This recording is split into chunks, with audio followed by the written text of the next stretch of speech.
ازيكم عاملين ايه؟ يا رب دايما تكونوا بكل خير. تعالوا النهاردة نعمل طبق طحينة لأكلة سمك مثلا أو أي أكلة عندنا، وهيطلع معاكم أحسن من بتاع المطاعم بكتير. الطحينة دي أنا عاملاها عندي في البيت، وهقول لكم برضو طريقتها في فيديو تاني. في طريقتين هينزل لكم الفيديوهات بتاعتهم إن شاء الله قريب قبل الصيام ما يخلص، بحيث تعملوا الطحينة في البيت. دي الطحينة اللي انا عاملاها، دي طحينة خام ما فيهاش اي اضافات خالص. هناخد منها ونبدأ ان احنا نعمل طبق الطحينة الحلو اللي انا وريتهولكوا في اول الفيديو. عندي عصرة ليمونة كاملة، وعندي معلقتين من الزيت، وكمان عندي التوابل بتاعتي. هما الثلاث توابل دول بس، عبارة عن كمون وكزبرة وملح، بس هما دول اللي انا هستخدمهم. كمان عندي كوباية الا ربع مية دافية، مش هستخدمها كلها، وكمان عندي معلقة من الخل. هتشوفوا معايا هنستخدمها ازاي. يبقى دي كل المكونات بتاعتي اللي هتعملوا بيها طبق طحينة محترم. بصراحة طعمه هيبقى حلو قوي. دلوقتي هجيب معلقة، واخد بقى معلقة او معلقتين على حسب بقى الكمية اللي انت عايزاها. شايفين هي تقيلة ازاي؟ لان هي مش متضاف لها اي اضافات خالص، ولا مية ولا اي حاجة. دي خام خام يعني مفيهاش اي حاجة تانية زيادة. كده تمام. هنبدأ بقى نضيف التوابل بتاعتنا،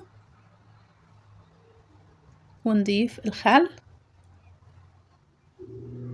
الزيت، والليمون. تمام كده. قلتلكوا ان المية تكون دافية، ما تكونش باردة من الحنفية، لازم تكون دافية عشان تدوب الطحينة معانا.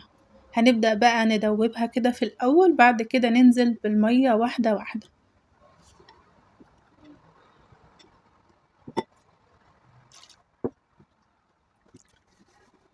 هنفضل نعمل فيها كده لحد ما تدوب تماما وكل المكونات تختلط فيها.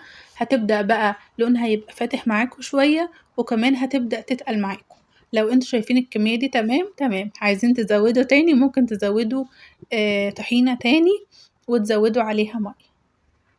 هي دي عملت الكمية اللي انتوا شفتوها. هو طبق كده جانبي جنب الأكل.